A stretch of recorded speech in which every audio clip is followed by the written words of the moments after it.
आपके वर्तमान भारतीय समाज एवं प्रारंभिक शिक्षा जिस विषय में वैदिककालीन शिक्षा और बौद्धकालीन शिक्षा कंप्लीट पढ़ लिया है। किस समय पर शिक्षा की शुरुआत होती थी, उच्च शिक्षा कैसे होती थी और कौन कौन सी विशेषताएं थी, चाहे वह वैदिककालीन शिक्षा हो चाहे वह बौद्धकालीन शिक्षा हो। अब वैदिककालीन शिक्षा और बौद्धकालीन शिक्षा में समानताएं क्या क्या थी, एग्जाम में ऐसे भी क्वेश्चंस आते हैं, तो इस तरीके से भी आपको प्रिपेयर करना पड़ेगा। दोस्तों देखिए, चाहे वैदिककालीन शिक्षा हो या फिर बौद्धकालीन शिक्षा हो, वैदिककालीन शिक्षा वेदों पर आधारित थी, गुरुकुल प्रणाली से शिक्षा दी जाती थी, जबकि जो बौद्धकालीन शिक्षा था इसमें भगवान बुद्ध के विचारों को इसमें जगह दी गई है और उन्हीं के विचारों पर आधारित है बौद्धकालीन शिक्षा। तो बौद्धकालीन शिक्षा और वैदिककालीन शिक्षा में समानताएं क्या क्या है? दोनों शिक्षा पद्धतियों में शिक्षा का सर्वोच्च लक्ष्य मोक्ष प्राप्त करना था। दोनों में ये समानता थी कि दोनों शिक्षा पद्धतियों में शिक्षा का सर्वोच्च लक्ष्य मोक्ष की प्राप्ति करना था। दोनों शिक्षा पद्धतियों में शिक्षा के उद्देश्यों में समानता थी तथा छात्रों के चरित्र निर्माण पर विशेष बल दिया जाता था। चाहे वो वैदिककालीन शिक्षा हो या बौद्धकालीन शिक्षा हो, दोनों में चरित्र निर्माण यानी कि सत्य की, अहिंसा की और ईमानदारी, इन्हीं सभी चीजों की शिक्षा दी जाती थी, चाहे वो बौद्धकालीन शिक्षा हो या वैदिककालीन शिक्षा हो। तो ये चारित्रिक गुणों का निर्माण में दोनों की ये महत्वपूर्ण भूमिका थी, चाहे वैदिककालीन शिक्षा हो या फिर बौद्धकालीन शिक्षा हो। दोनों शिक्षा पद्धतियों में शिक्षा का संगठन प्राथमिक व उच्च दोनों स्तरों में बटा हुआ था तथा शिक्षण संस्थाओं के आय के मुख्य स्रोत दान व भिक्षा थे। दोस्तों, चाहे वैदिककालीन शिक्षा हो, आप सभी ने पढ़ा कि जो बच्चे होते थे, जो विद्यार्थी होते थे, वो मांग करके अपना भरण पोषण करते थे। यानी कि यहाँ पर देखिए, चाहे वो बौद्धकालीन शिक्षा हो या वैदिककालीन शिक्षा हो, दोनों में ही जो शिक्षा के मुख्य स्रोत थे वो दान एवं भिक्षा थे। जैसा कि आपको पता है कि वैदिक काल में जो बड़े बड़े घरों के व्यक्ति होते थे या बहुत धनी होते थे, वो पूरा एक गांव ही दान में दे देते थे बच्चों की पढ़ाई के लिए। और इसी तरीके से बौद्धकालीन शिक्षा में भी विद्यार्थियों को भिक्षा मांग करके अपना भरण पोषण करना पड़ता था। तो इस तरीके से दोनों में स्तरों में दोनों ही, चाहे वह वैदिककालीन शिक्षा हो चाहे बौद्धकालीन शिक्षा हो, दोनों ही प्राथमिक और उच्च दोनों स्तरों में बटे हुए थे।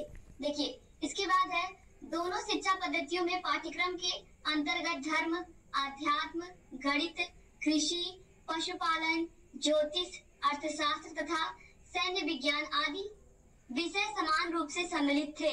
यानी कि दोनों ही शिक्षा पद्धतियों में वहाँ के विद्यार्थियों को ज्योतिषी की शिक्षा, अर्थशास्त्र की शिक्षा, सैन्य विज्ञान की शिक्षा, गणित, कृषि, आध्यात्म, धर्म, इन सभी की शिक्षा दी जाती थी, चाहे वो वैदिककालीन शिक्षा हो चाहे वो बौद्धकालीन शिक्षा हो। तो दोनों में ये भी समानता थी।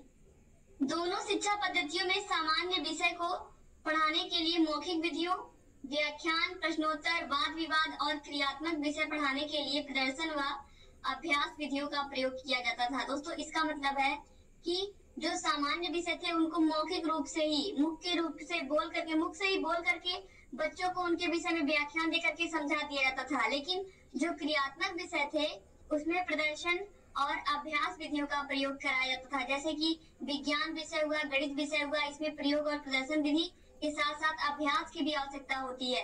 तो इस तरीके से बच्चों को पढ़ाया जाता था कि उनका संपूर्ण विकास हो।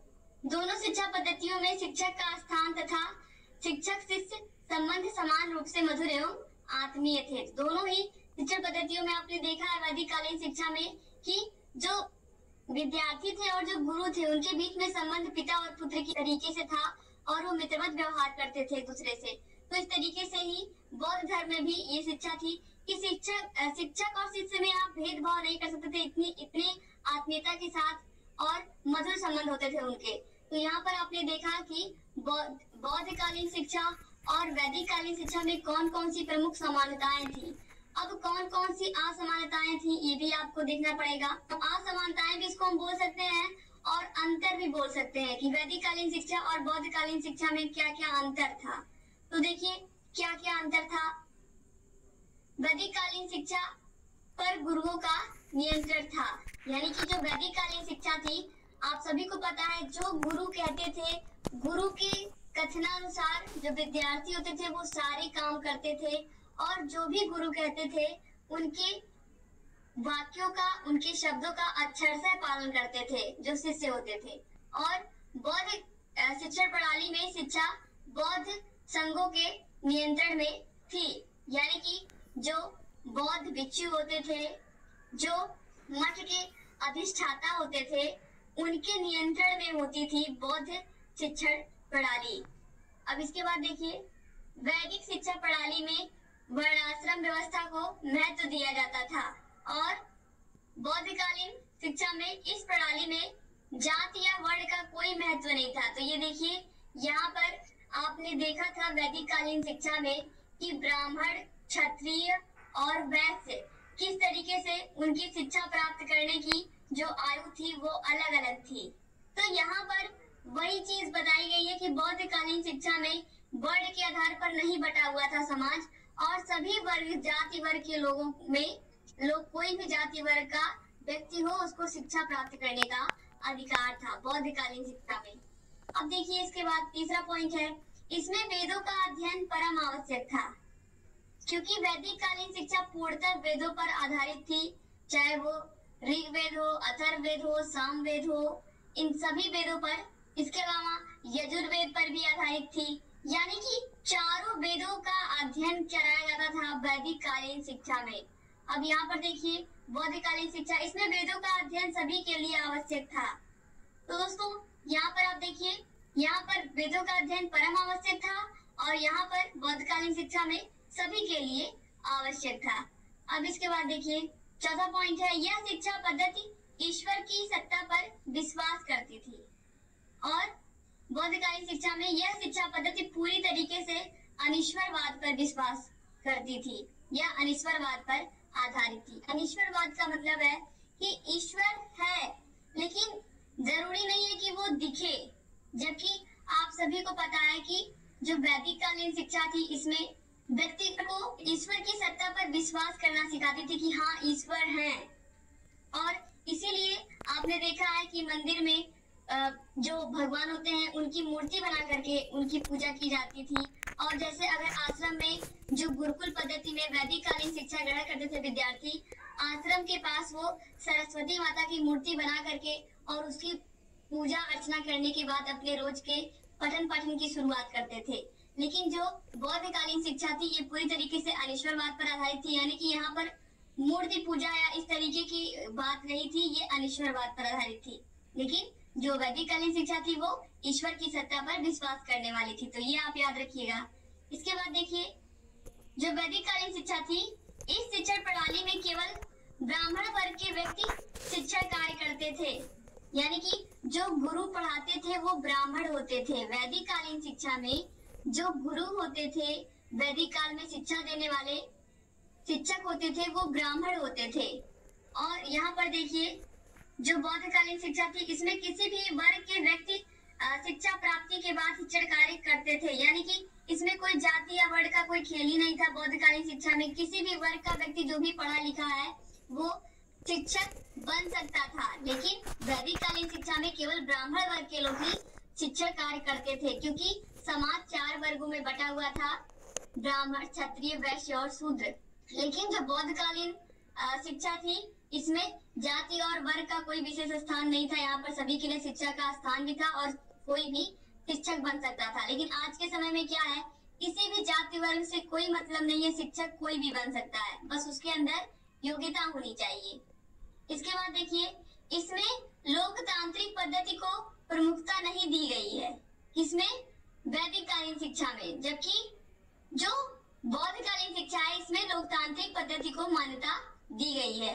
अब देखिए, आधुनिक भारतीय समाज में बौद्धकालीन शिक्षा की क्या क्या देन है, यानी कि आधुनिक भारतीय समाज में बौद्धकालीन शिक्षा जो उस समय पर दी जाती थी वो आज के समय में कितनी ज्यादा उपयोगी है, और कौन कौन से ऐसे जो उसमें जो उपयोगी पॉइंट्स थे, यानी कि महत्वपूर्ण तथ्य थे, जिनको आज भी आज की शिक्षा में भी शामिल किया गया है। तो चलिए देखते हैं। शिक्षा पर केंद्रीय नियंत्रण की शुरुआत। इसके अलावा मातृभाषा को शिक्षा का माध्यम बनाना। आप सभी को पता है कि हम लोग अपनी मातृभाषा में ही सीखते हैं। और इसके बाद देखिए, प्रौद्योगिक एवं व्यावसायिक शिक्षा की व्यवस्था, ये बहुत ही अच्छी चीज सिखाई गई है बौद्धकालीन शिक्षा के द्वारा, कि व्यावसायिक शिक्षा के साथ साथ प्रौद्योगिकी शिक्षा यानी कि इंडस्ट्री कैसे खड़ी की जाती है, कैसे आप अपना कल कारखाना अपना कैसे बना सकते हैं, आप कैसे अपना खुद का व्यवसाय शुरू कर सकते हैं, ये बौद्धकालीन शिक्षा की ही देन है। इसके बाद देखिए उच्च शिक्षा में प्रवेश परीक्षा आज हो रही है, तो इसकी देन बौद्धकालीन शिक्षा। मैंने आपको बताया था कि 20 वर्ष की अवस्था में उपसंपदा संस्कार होता था और उच्च शिक्षा में प्रवेश के लिए 10 बौद्ध भिक्षुओं के समक्ष उस नवागत यानी कि उस विद्यार्थी की कठिन परीक्षा होती थी, जब 10 के 10 लोग सहमत होते थे कि हाँ इस विद्यार्थी को आगे उच्च शिक्षा के लिए भेजा जाए या ना भेजा जाए, तो वो लोग डिसाइड करते थे आपस में। तो इस तरीके से जो उच्च शिक्षा में प्रवेश परीक्षा एंट्रेंस एग्जाम की जो शुरुआत की गई वो इसी की देन है, बौद्धकालीन शिक्षा की। और आप लोग जानते हो चाहे वो बीएड हो, बीएड में एंट्रेंस एग्जाम होता है। इसके अलावा आप पीसीएस कोई भी एग्जाम हो, हर एग्जाम में आज प्रवेश परीक्षा होती है। इसके अलावा देखिए चाहे वो आईआईटी हो या जेई एग्जाम हो, इन सभी में भी प्रवेश परीक्षा होती है। किसी भी मान लीजिए एमबीए करना चाह रहे हैं आप, कोई व्यवसायिक एग्जाम देना चाह रहे हैं, तो उसके लिए भी आपको एंट्रेंस एग्जाम देने की आवश्यकता है। यानी कि जो एंट्रेंस एग्जाम की व्यवस्था है वो स्पेशली उच्च शिक्षा में बौद्धकालीन शिक्षा की देन है। सहशिक्षा का भी आरंभ बौद्धकालीन शिक्षा की देन है। स्त्री एवं पुरुषों को समान शिक्षा का महत्व, ये भी बौद्धकालीन शिक्षा की ही देन है। बौद्धकालीन शिक्षा में स्त्री और पुरुषों को समान रूप से शिक्षा का महत्व दिया जाता था। तो इस तरीके से आपने देखा कि आधुनिक भारतीय शिक्षा को बौद्धकालीन शिक्षा ने क्या क्या दिया है। दोस्तों उम्मीद करती हूँ कि आज का क्लास आपको पसंद आया होगा। आपने क्या क्या सीखा आज की क्लास में, बौद्धकालीन शिक्षा और वैदिक कालीन शिक्षा में कौन कौन सी समानताएं थी, कौन कौन सी असमानताएं थी। इसके अलावा बौद्धकालीन शिक्षा ने आज वर्तमान भारतीय समाज में यानी कि आज के समय में बौद्धकालीन शिक्षा की कौन कौन सी विशेषताएं हैं जो अभी भी हम उपयोग में ला रहे हैं। दोस्तों उम्मीद करती हूँ आज का क्लास आपको बहुत अच्छा लगा होगा। अगर अच्छा लगा तो प्लीज वीडियो को लाइक कर दीजिए और अपने सभी फ्रेंड्स को शेयर कर दीजिए, जिससे अधिक से अधिक हमारे डीएलएड के भाई बहन हमसे जुड़े और ऐसे ही लगातार हमारे वीडियोस को देखते रहें। दोस्तों वीडियो पूरा देखने के लिए आप सभी लोग का बहुत बहुत धन्यवाद। ऐसे ही हमारे चैनल से बने रहिए और अगर आपने अभी तक हमारे चैनल को सब्सक्राइब नहीं किया तो प्लीज सब्सक्राइब कर दीजिए और घंटी के निशान को जरूर दबा दीजिए,